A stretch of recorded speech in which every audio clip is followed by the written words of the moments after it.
Cada vez mais está aumentando entre os pecuaristas brasileiros a compreensão da extraordinária importância do bem-estar animal para a garantia da sustentabilidade e o sucesso econômico da propriedade leiteira.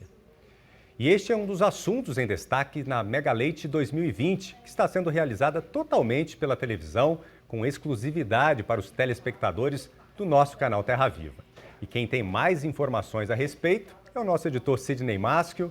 Boa noite, Sidney. Seja muito bem-vindo ao Rancho. Boa noite, Vinícius. Um grande abraço para os nossos companheiros boiadeiros e companheiras boiadeiras espalhados aí por esse mundão do sertão brasileiro, né? Que todo dia, chegando esta hora combinada, puxam uma cadeira e vão para frente da televisão para esperar a nossa apresentação. É com grande alegria que a gente anuncia o começo da função, que, para nossa satisfação, mais uma vez está sendo dedicada à cobertura da Mega Leite 2020. Pois é, né?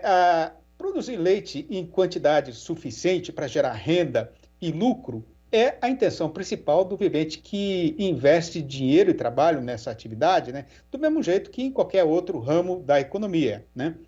A diferença fundamental é que, logicamente, na fazenda não é possível a gente tratar a vaca como se ela fosse uma máquina industrial. Pois então, para esticar uma prosa a respeito de bem-estar animal, com os companheiros produtores do Brasil inteiro, a gente convidou para a nossa entrevista de hoje um dos maiores especialistas nesse assunto no mundo inteiro, que é o Dr. Matheus Paranhos, zootecnista e professor da Unesp, a Universidade Estadual Paulista, que vai conversar agora com os companheiros do país inteiro, falando ao vivo pelo computador, diretamente de Jaboticabal, aqui no interior do estado de São Paulo. Boa noite, professor Matheus Paranhos. Para a nossa comitiva do Terra Viva DBO na TV, é uma grande honra ter a sua presença internet aqui no nosso rancho eletrônico. Seja muito bem-vindo, professor. Ô, Sidney, boa noite. Eu agradeço a oportunidade, estou honrado com o convite. Muito feliz também de poder compartilhar aí conceitos, ideias em relação ao bem-estar das vacas leiteiras. Professor, essa história de bem-estar animal, né, essa é uma expressão que está muito na moda, né? Mas qual é mesmo a essência, o significado dela, hein? Bom, Sidney, primeiro eu acho que eu vou ter que discordar de você. Se ela estiver na moda, ela já está na moda há 30 anos, porque eu estou dedicando a isso. O tema chegou na bovinocultura leiteira, na cadeia produtiva da bovinocultura leiteira mais recentemente, mas ele é um tema que está presente aí nos interesses comerciais do Brasil, principalmente para exportação, na pecuária de corte, desde o ano 2000, e ações têm sido desenvolvidas, na verdade, desde a década de 80, no século passado, né? Então, a questão, o que está por trás disso é entender e respeitar como é que o animal se sente, entendeu? O bem-estar é o estado do animal, de cada animal que você tem na fazenda. Então, isso tem implicações na saúde dele, isso tem implicações na nutrição, tem implicações no ambiente que você está proporcionando para ele, na possibilidade dele expressar o comportamento, a natureza dele, e também no que ele sente, né? Em como ele se sente, se ele está com frio, com calor, com medo, com dor, enfim. Tudo isso faz parte dessa abordagem, dessa avaliação do bem-estar animal. Então, nós estamos levando em conta como o animal se sente, como ele se encontra em cada momento da vida dele. Isso é fundamental para o produtor, porque, obviamente, tudo isso está ligado também às condições dele de enfrentar os desafios aí, sanitários e sair bem com isso, não ficar doente, e também de produzir uma boa quantidade de leite, no caso, e com boa qualidade, né? Professor, na imaginação da maioria da população, pelo menos, né, uma fazenda leiteira é um lugar de muita paz e tranquilidade, né, com pasto verdinho, o céu azul no horizonte, a vaquinha aqui pastando, a outra ali dormitando, né? Não tem bem-estar aí bastante já, o suficiente, ou é só na fotografia? Então, essa descrição que você fez talvez represente a realidade de alguns lugares, né? Mas, na verdade, se a gente entrar prestando atenção nos detalhes, nós vamos ver que essas vacas mesmo quando elas têm a liberdade, estão no pasto, elas podem estar, por exemplo, enfrentando um desafio aí relacionado nas nossas condições de Brasil Central, por exemplo, ao estresse por calor. Ela pode também estar enfrentando desafios relacionados a parasitas, carrapatos, por exemplo. Ela pode não estar sendo bem nutrida, está faltando. Às vezes tem até comida em quantidade adequada, mas falta algum nutriente.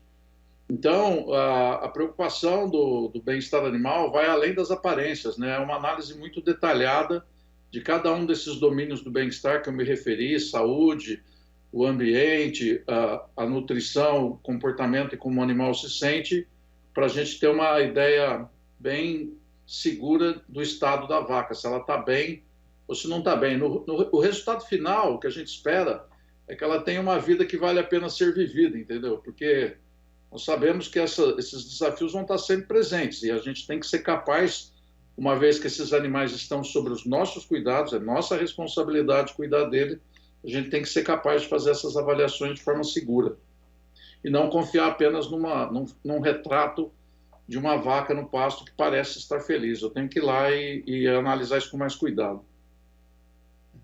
Professor, para investir aí num sistema de bem-estar animal na fazenda, né, o produtor precisa gastar muito dinheiro? Olha, tem muitas possibilidades. Eu acho que, para começar, ele não precisa gastar nada. Ele precisa ter um pouco de conhecimento, tem que buscar informação sobre como é que a vaca deve ser tratada, né? Todas as suas necessidades, conhecer as suas necessidades, e a partir daí implementar ações para isso. Por exemplo, às vezes o manejo é muito agressivo, eliminar manejo agressivo é simplesmente uma questão de orientação, de supervisão, para que as coisas sejam feitas sem essas ações agressivas, que envolve choque, às vezes envolve paulada, essas coisas que, obviamente, causam maltrato aos animais, né? Outro elemento importante é estar seguro que a nutrição que está oferecendo não vai causar nenhum prejuízo, nem pela carência, nem pelo excesso, né? A gente sabe hoje também que um dos desafios grandes, principalmente para vacas de alta produção, é esse desafio aí do processo digestivo dela ficar bastante desafiado com dietas que nós mesmos resolvemos dar para as vacas. Então, tudo isso é uma questão de atenção e cuidado.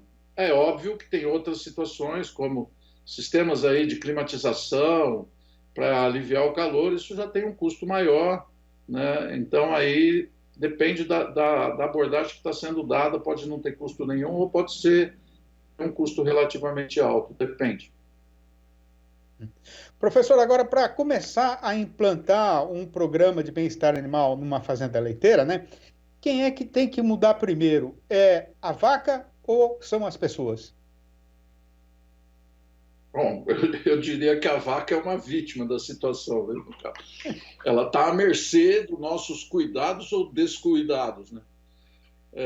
Lógico que somos nós, né? Essa é uma decisão que eu acho que tem que começar a nível gerencial, né? Do proprietário, o gerente, o diretor, se for empresas maiores, e ter uma determinação de falar, bom, eu vou seguir um protocolo de boas práticas de bem-estar animal, proporcionar treinamento para a equipe para que isso se materialize na prática e supervisionar isso. E, óbvio, se for necessário fazer alguma adaptação na estrutura física, em equipamentos, fazer um planejamento para isso. Ninguém precisa, Sidney, fazer um investimento grande logo de cara. Não. Vamos começar pelo básico, né? Vamos começar pelo manejo, pela rotina de trabalho e por esses cuidados básicos que eu falei aí. Eu não posso ver um bezerro, por exemplo, com um sinal de que não está bem de saúde e deixar para tratar ele amanhã. Eu tenho que tratar ele hoje. Eu não posso ver uma vaca que começa a apresentar um sinal de manqueira e achar que isso não é tão importante, deixar para outro dia. Tem que ver na hora. Então, essas decisões não custam nada e fazem mais parte assim de uma decisão de operacional do que não tem investimento nenhum. Então, a mudança começa aí, começa com essa postura de cuidado, de ter mais cuidado.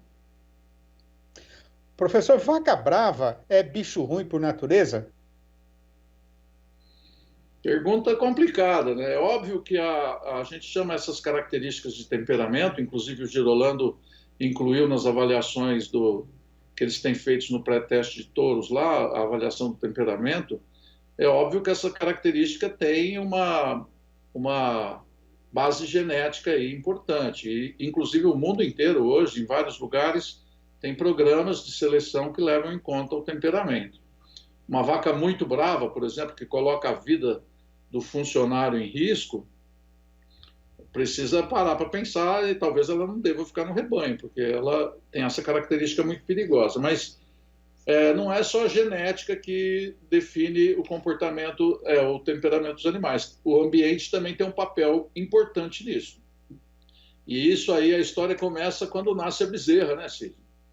Então, esse manejo, esse cuidado é desde o primeiro dia, principalmente no caso dos bezerros leiteiros que ficam sob o cuidado humano, para que ele tenha uma memória positiva dessas relações com humanos, e quando se torna uma vaca adulta, carrega essa memória e facilite o trabalho de todo mundo e não coloque nem a saúde dela e a vida dela em risco, nem das pessoas que estão trabalhando com ela. Então, é um equilíbrio aí entre a questão genética e a questão ambiental. No teste de progênie, por exemplo, tem alguns touros, são poucos. Ultimamente tem havido um progresso, né, nos anos que se seguem aí. São muito poucos os touros que chegam num índice que a gente diz que não é recomendável, porque ele é muito reativo, quer dizer, como você falou, ele pode expressar isso através da agressividade ou de agitação que coloca todo mundo em risco, inclusive ele próprio. Ô, professor, com a modernização das fazendas, né, está diminuindo o contato direto entre o ser humano, entre as pessoas e as vacas.